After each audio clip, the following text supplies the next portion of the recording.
You don't know how to mute it? No, because I'm old, remember? I just didn't have a fucking radio thing for me to stick my finger in. Get you an iPhone. Is the button too big for you to push? Yeah.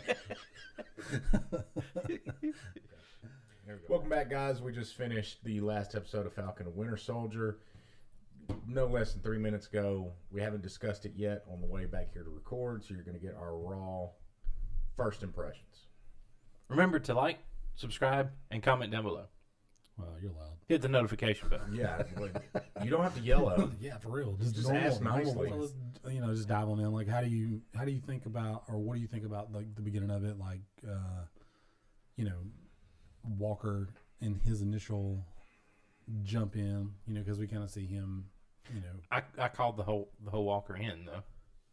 Yeah, unfortunately, he took way more of a role than I expected. I thought that he was going to be. I mean, he could still end up being, sort of a gray character for a while because we don't know anything about this. Oh, I think absolutely a great character.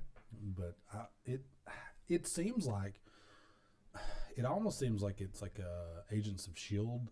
Like it's like a lesser story, and he's going to plug him into a lesser story, and they're going to plug in Carter into a lesser story. As action on the MCU. So I don't know what role he plays. I don't know what role Carter, Power Broker, plays in the greater MCU. But they're there. They're two characters introduced. It started out strong.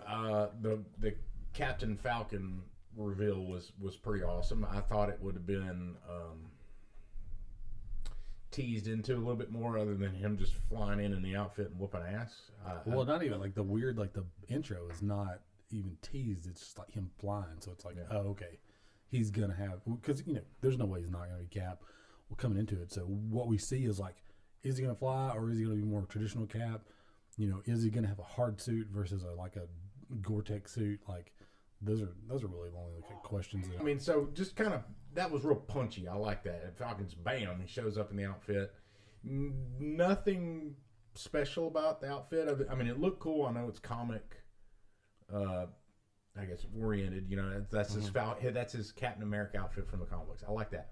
What the fuck did they need Wakanda to make that outfit for? Because it really was, like you said, it was just some soft fiber they could have ordered off Amazon. Well, I mean, that's what it looks like. But it definitely had extra tech. Right, with the little guys coming out, the extra little red wings, mini wings, or whatever. But that's from his wings, not his outfit. His wings are part of his outfit. No, his wings are his Falcon. He left the jetpack with that other guy, so all of that's the jetpack, the wings, the jetpack's in. Okay, that's right. It's a new jetpack. Yeah. Okay, which explains the advancements in the jetpack. Oh yeah, it's I mean, in the wings and how they react in the middle of the fight, it's almost like. It's like a. Is it like had a little Spider-Man with those? That's what I was about to say. Spider-Man, yeah. Well, that was his wings. He just stabbed down. Well, yeah, but Spider-Man was like arms that come out. Yeah, he's ripping off Spider-Man. Yeah, and then, super advanced tech. And then ripped off Iron Man when he helped Spider-Man put the boat back together. The little things come out and help him push the car up. Because basically all they did was a very generic feat of strength to, like you said, so he can have his "this is the new Captain America" moment. Does not fit the character at all. Would we believe Black Widow or Hawkeye is going to overhead press an armored fucking truck? No. Why should I believe Falcon would? What's the moment that we have that establishes Cap from, the first Avenger? Like, where you really, is there a moment you look back, you arc back to, and you're like, that's the moment that establishes him as, more than just the show guy? Because from the first movie? From the first movie. The first established Cap is Cap. Like, what? I mean, maybe when he rips the door off and he blocks the bullets with it, before he ever has a shield. When he's chasing after the guy to tease the shield when he grabs that. Yeah. He, without any doubt, he was going to end up being Cap, but I don't think he needs a moment besides a reveal of, because he's already been a good enough guy. Like we're okay. But I mean, it wasn't necessarily for us, the viewers. It was to process that storyline of a black man can't be Captain America. So we need this public moment to show him be Captain America, and everybody there's Black Falcon. No, that's Captain America. But I would have loved to have seen you know, because as we talked about this earlier, like the thing that's important about Cap is not his strength, it's his mind. And so if you're really going to step up and be Cap, you're not going to have a feat of strength. You're going to be a field general. You're going to make the difference in tactical calls out. But that's Steve Cap. This is not Steve Cap. Yeah, This is a different Cap. It is a different And Cap. I think this Cap's strength is not just, you know, his character, which was, you know, Steve's strength too, but where strength was, you know, the battlefield leader, like this Falcon, because of what his work with, you know, retired veterans and helping people, and like he helped Bucky, it's more along, you know, those lines instead of being the strategic guy. Like his strength is going to be pulling people together. And I'm fine with that. I mean, that's good. That's actually like a fairly good theme for where we're at in the real world. So, like, that's not a terrible idea to have Cap have that as the thing, but just lay off the other like demigod level superhero stuff. Like, if you want to like make him like his moment is the speech afterwards to the Congress, like there we go. I'm okay with that. And I know you have to do something to set that up, but how is the helicopter not visible enough? You know, because it was out over the Hudson River or whatever. Yeah, but there's at least four like senators or whatever you call those people are in that. Yeah, but you need the public to see it. Was the whole thing. There was no public to see that. Okay, here off the top of my head, this is just something else they could have done. You know, maybe you got some flag smashers down there, and they're teaming up, and Walker and Bucky are kind of working independently of each other because they're not really, you know, working together yet because they still don't like each other. Falcon shows up. He does his little intro like he did with the disc and hitting everybody, and then he coordinates the attack and calls the shots or something like that. Like you said, more of a strategist battlefield. So gets everybody working together in the fight, and then they're successful and they overthrow all the flag smashers and Betrow at the same time, and they come out victorious. And then you have Walker and Bucky opposing people thanking him, and then he comes up and he's like, well, I got these people to work together to fight, and I'm going to get y'all. And then he had his Congress speech, and you have those things that bring togetherness, which is his innate core of his character, without bench pressing in a fucking truck. That's the laziest bullshit I've ever seen in any writing ever, with the amount of assets and money and what they have at stake. That's what pisses me off. You haven't seen a DCEU movie. Oh my god. The tease for a future video. Yeah. They're gonna lay into me. I think that the other super duper lazy thing is like we've not seen any interaction with that app yet, and they show you. Well, yeah, I mean the Falcon in episode 1, future Falcon. In episode 1, I mean, he had the app on his phone because he was, looking and seeing. And like I would have loved, and you know, they cut to him during the speech and show you that he's watching or whatever. But I would have actually loved to have some interaction with him in this episode where we see him in the background working the manipulation of the app, because we don't see any indication that Bucky could do it, and I don't see any indication that Walker could do it either. Like they don't, they seem like blunt instruments. And so, if that's fine that they're blunt instruments, we keep them at that level. I mean, we've seen how Martin can't work a phone over here. It's true. Apparently. Well, if I was in the show, I would be the oldest, except for maybe Bucky. He's got me by like 2 years, I think. So, no, he's got you by like 70 years. No, that's my point. I'm an old fuck. I'm really 70. Yeah. But to your point, I agree with that. What you're saying, that was kind of a lazy way to do it, and it's just kind of stupid because you have the last flag smashers all leaving together, and then they get a text, meet here, and you're like, who the fuck sent us this? We're all together. It was a little lame, like, because up to that point, we've only seen them send out the messages. Mm-hmm. Yeah. Right? Not like, safe house over here or whatever. Like, they do all the communicating. Well, and then in this one, it was like, oh, your ride's over here. And, like, anonymous, you don't even know who it is. What was your favorite part of the episode? Really? It was a Falcon moment. When he did that fucking move to take that bitch out of the helicopter pilot, that was one of the coolest things I've seen them do in any MCU thing, where he threw the shield, it blew the door off, it bounced back at him, he just got behind it and just torpedoed that bitch out of the helicopter. That was one of the coolest moves I've seen in all of the MCU. It seemed like it loved it. Yeah, it did. It was amazing. And it's something a human could pull off. Yeah. Right? Their action sequences they're really good. Yeah. But just, what about you, Brandon? What was your favorite part of the? Yeah, we've been shitting on it a lot. So you can go ahead and give us some pros. I mean, probably the aerial scenes, and I like the fight with Batroc, because I'm a big whatever. I'm a big fan of his, but I can't. George St. Pierre. Yeah, GSP. Yeah, so I always like seeing him.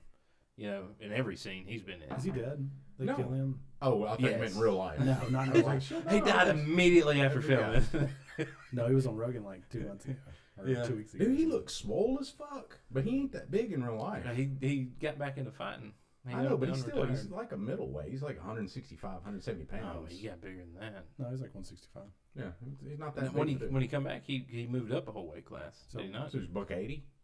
Yeah, but wasn't he originally fighting at like 145 or something? Yeah, he was a 155? tiny guy. He was like Conor McGregor in them, right? I don't know what the fuck he Uh-huh. had packed in his jacket in tonight's episode. That motherfucker was walking around like Dwayne The Rock Johnson. That dude was fucking swole as Nah, fuck walking not around. that He big. looked like a badass. Not But, quite that big. Yeah, but that I like seeing GSP, and then I'm interested with Contessa. Whatever's going to go down there. So I expected to see more of her in this episode as opposed to a. I didn't think so. All-Out. I mean, I didn't even know if we'd see her this episode, so I was surprised to see her. Yeah, the throwback at the end of the episode, to her to set the stage for. Do you think we'll see a TV show of American Agent, or you think we'll see cameos? I don't know what the hell they do with him because I don't think he Yeah. carries enough fanfare to stand on his own in his own show. So he's got to be in somebody that else's show. But who the fuck else? show Well, would that's he be in? probably the replacement Black Widow will probably work with him, right? That'll probably be Good. they'll probably spoil him meeting up with her in current time. At the end of that is probably what they're gonna. I could see something like that. Yeah, I don't know if he makes it into the movies or if he's just going to bounce around the other Because TV shows. he could be the semi replacement for Hawkeye, in the MCU. Do you think Shang-Chi ends up in Madripoor and meets up with Power Broker? Well, she's not there anymore. She's back working for. Well, she got Silver or shit. pardoned, but she could be going back and forth. Yeah, but I mean, she got pardoned, but now she's. I'm gonna have access, so she's taking her Yeah, job. what back. what old department were Well, they talking about? that's Because Shield's no more. Well, I mean, like that's kind of what we talked about in the previous just push it episode. into Sword, and it's the same thing, right? Maybe. When the fuck would she have ever been able to do the Power Broker shit? In the blip. She I mean, really wouldn't- something about her timeline must be off. That's the only thing, because I guess she had to Her do it during the timeline? blip.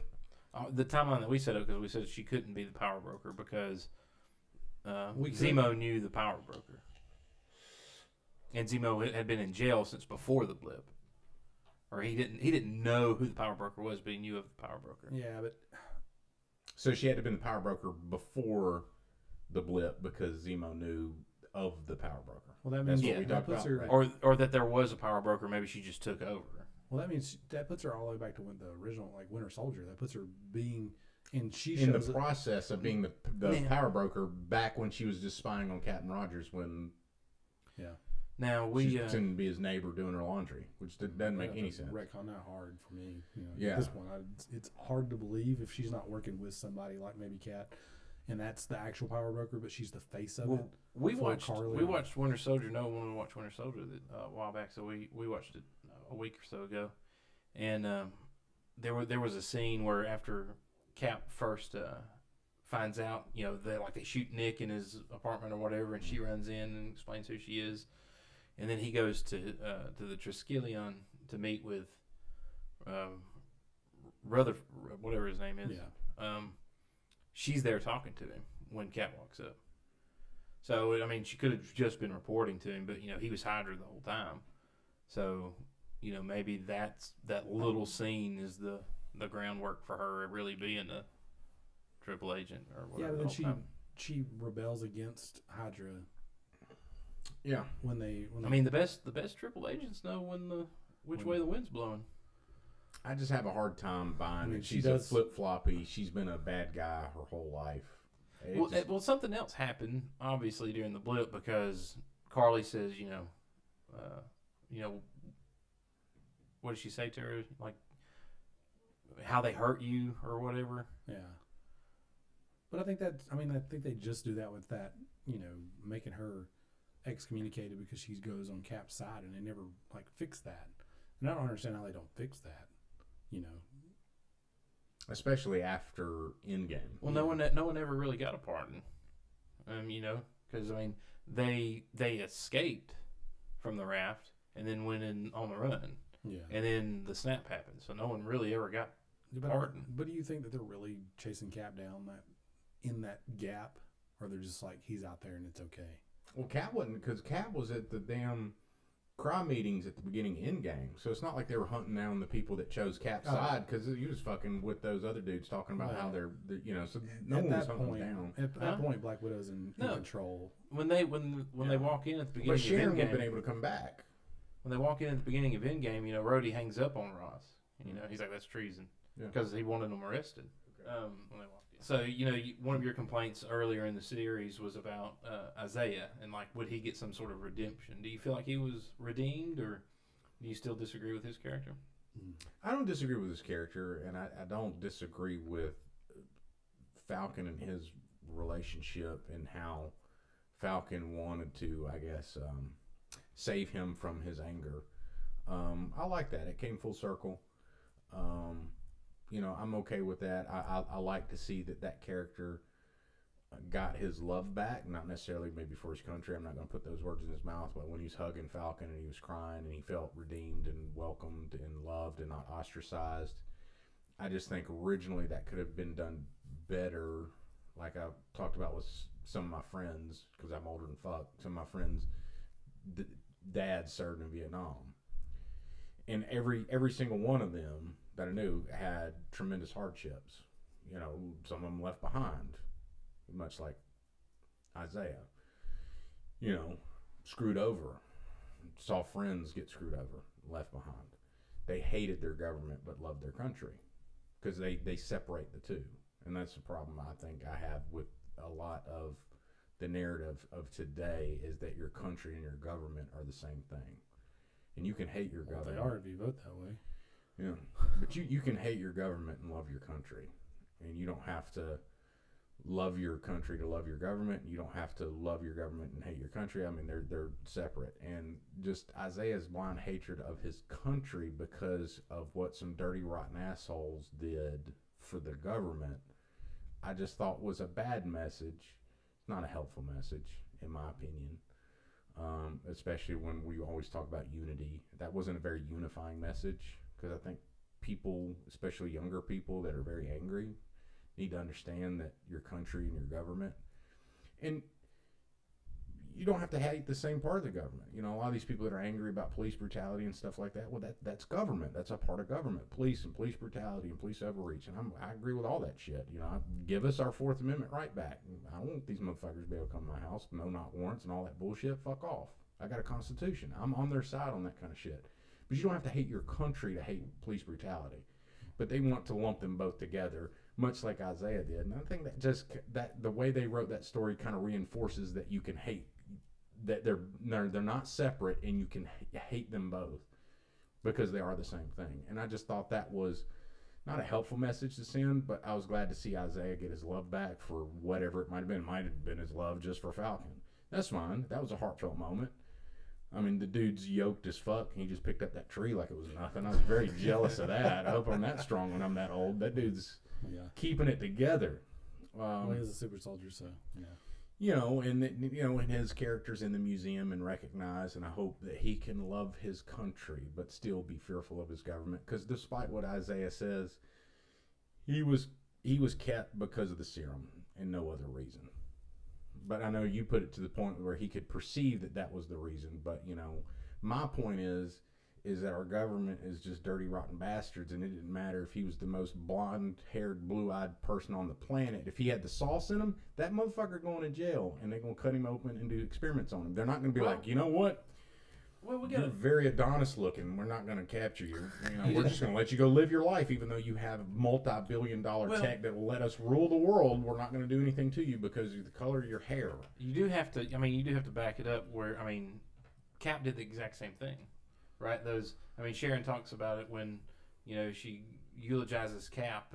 There in the memorial, she talks about how, there were people caught behind enemy lines, and Cap went against orders and rescued them all. Mm-hmm. Well, that's what Isaiah did.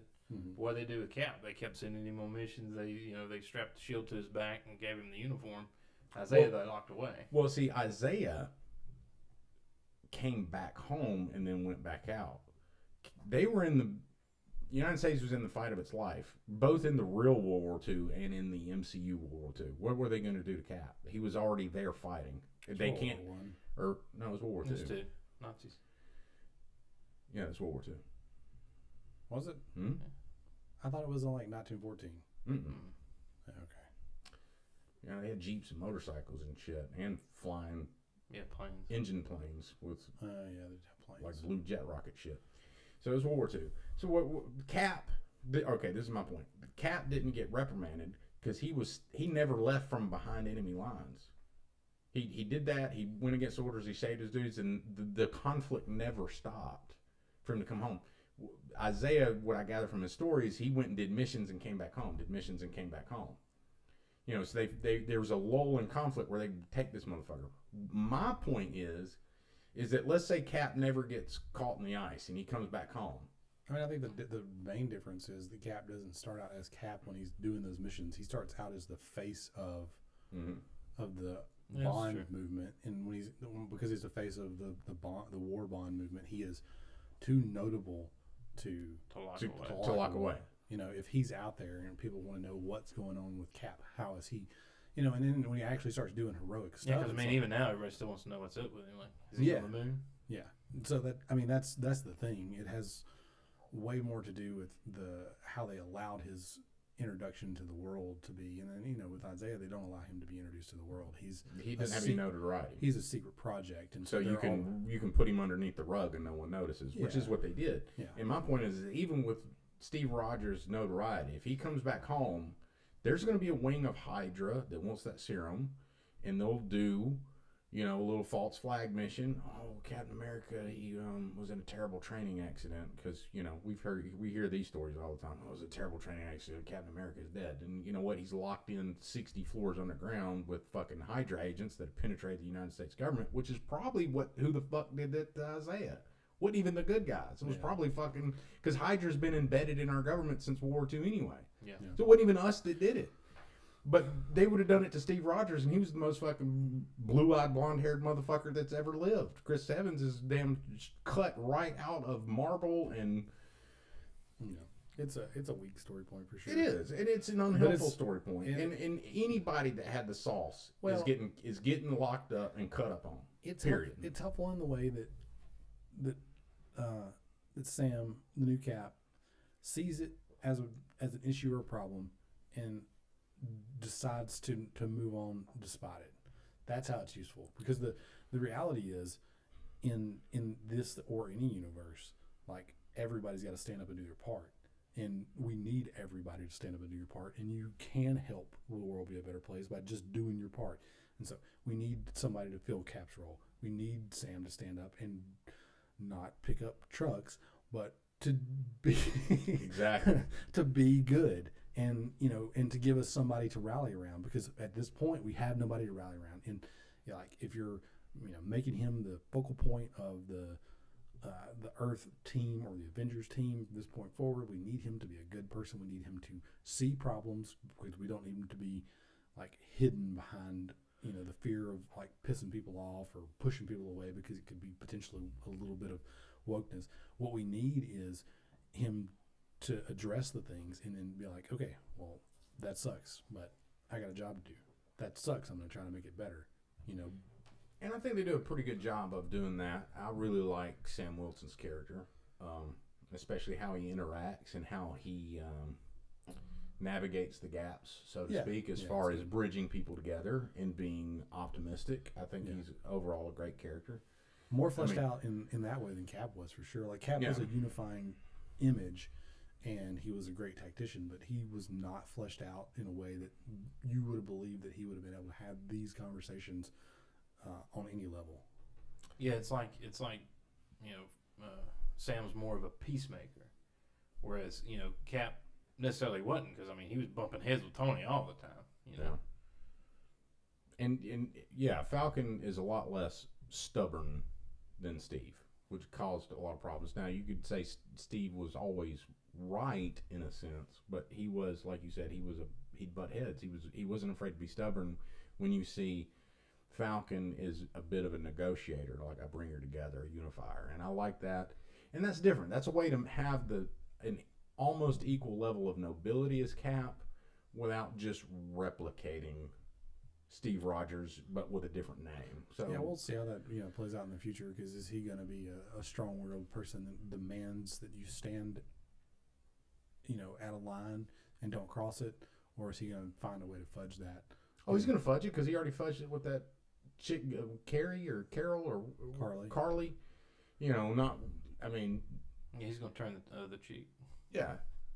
I mean, no, but at some point, he'll be the role will demand that he, at some point chooses he has to set a hard line. That he has to set a hard line. Will we see that out of this Cap, or will it be will he be more like a Rhodey where he jumps on, the other side of Civil War, or will he be somebody that like Cap that stands his ground and stays where he's at? Because I guess everybody expected Rhodey to stay with Cap until the movie comes out, or until you see that play out in the movie where I think Rhodey would stand with Tony more. You think so? Yeah. Because I mean he's, he's still military, right? And I mean it's like his Cap, like Cap, but his government's asking him to do something, and I think Cap being part of World War II and then being frozen and then coming out and being used, I think, and then being let down by S.H.I.E.L.D. in, Winter Soldier, I think he kind of felt like, I'm here to fight, but I'm not just going to do what the government blindly tells me to do. I'm going to fight the good fight. And not necessarily that the side he picked was the good fight, but to him it was the good fight. That's the thing that he does the whole time, though. And I mean, that's sort of what we see out of Sam. Like, he's willing to fight the good fight. He's willing to, do it his own way and go around. Well, he broke the law with Steve in Civil War, so yeah. Yeah. So we've already seen like him willing to make the stand, but to follow Cap. But will he make the stand to be like on his own, like? I think at the point of Civil War, Rhodey was a take orders man, right? Because I mean, you see him in Iron Man 2, he takes the suit because that's what the government from Tony, that's what the government wanted him to do. So he took the suit, sort of, and then he takes the, he takes the government side again in Civil War. But then, by the time Infinity War rolls around, he's like treason or whatever. That's a court martial right there, and he hangs up on the guy because I think he's kind of come to that point where Cap had been at. Well, I mean, and if you have any idea of the level of power and like necessity to have Cap and everybody in, like if you understand the threat that's on its way, then that they're willing to come put themselves in that position, then you have to trust them, because I don't think they come for no reason. Mm-hmm. I think Rhodey probably understood that too. So I don't know. It's that's interesting to see how that dynamic will play out, and if they even put those characters to this sort of test, because without something like Civil War, like you would have probably seen Cap's character, toe the line a lot, straighter. So, what do you think we'll see in a story arc for at least a while of Falcon toeing a line, or do you think that they push that off into the American agent? He'll toe the line. I don't think he'll toe the line because I don't think she's toeing the line. I think she's got her. Well, she's casting her own. She's on the other side of the boat fishing. Her line's definitely going to be crooked, but he's going to do whatever she's. Yeah, I think he's going to toe her line. Yeah, unwittingly, maybe. To your point, I don't know if a line that Falcon can tow, because who's throwing the line? Who's even setting the lines right now? He's a government contractor. Yeah, but like, who the fuck's government? I mean, they're still trying to figure shit out. There's really no Avengers. There's no leader right now. We've already seen swords out there. I mean, we've just got to be introduced to them in a context that assigns the new Cap to him. And while he's a government contractor, I mean, contractor, he's more of a free agent than anything else. So I think the only line or boldness he or any kind of organization you'd be associated with would be whatever the new Avengers are going to be, and they haven't even been established yet. So I think we saw them establish, two pieces, and potential like 2 1/4 or something. I don't know what you call the U.S. agent reveal. Like, I thought she might call him like Agent Walker or something. Yeah, but just U.S. agent. U.S. agent, and he's like, "Yeah, that's I'm back. I'm back." Yeah, that was a bit him lame. and his wife both were like, U.S. agent, ooh. Yeah. Like, he was so fired up to be Captain America, and he was more fired up about U.S. agent. Well, because he just wrote his line. But he still got them ticks, though. You see him ticking, But he said, "Yeah, welcome aboard, Agent Walker. I'm down." So, and that was his outfit. He was wearing is a black Captain America outfit, like his Rogue outfit or Ronin or whatever it was. Because when Captain America, he kind of went rogue. No, Rogue. it's U.S. agent, yeah. Okay, because it looked like you know what I'm talking about, the black Rogue Captain America outfit. So it's that they teased a little bit with. They designed Walker's Captain America outfit to look like the U.S. agent outfit, but they put the stars on it and made it blue. And then so when he becomes agent, they just took the stars off and made it black. Okay. And but those like the straps or whatever that were on his chest, like that's the stripes that were on the U.S. agent's costume. Okay. They just made them like straps. But do you know the Rogue Captain America outfit I'm talking about, where he's in the black cap suit? Yeah. Okay, that's what I thought it was. I've never seen that. So. Never seen it before. No. It's very similar to the U.S. agent costume. I mean, it is. I mean, it looked just like what I've seen of the black cap suit.